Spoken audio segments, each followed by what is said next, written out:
नमस्कार, माझे नाव श्रवण आबासाहेब मगर आहे। मी सरस्वती विद्यालयामध्ये इयत्ता 10वी मध्ये शिकत आहे। अतिवृष्टी झाल्यामुळे शेतकऱ्यांच्या जमिनीमध्ये पाणी जास्त काळासाठी साठून राहते आणि ते पाणी जास्त काळासाठी साठून राहिल्यामुळे पिकांच्या मुळा कुजतात आणि पिकांचे नुकसान होते। हे पिकांचे नुकसान वाचवण्यासाठी आपण शेताच्या मधोमध एक अशी उभी पट्टी व एक अशी आडवी पट्टी खांदून त्यामध्ये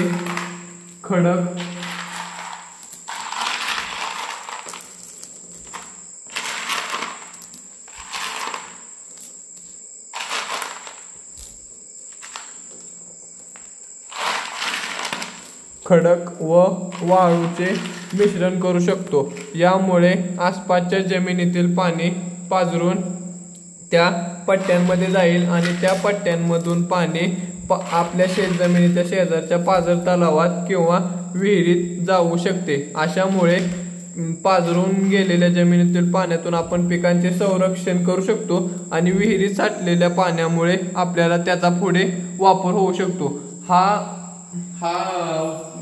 प्रयोग जरी तुम्हाला खर्चिक वाटत असला तरी ग्रामीण भागातील शेतमजुरांचा वापर करून आपण जर हे केले तर त्या शेतमजुरांना रोजगार उपलब्ध होऊ शकतो आणि शेतकऱ्याचे आर्थिक नुकसान ही वाचू शकते। त्यामुळे आत्मनिर्भर भारताचे स्वप्न साकार होऊ शकते।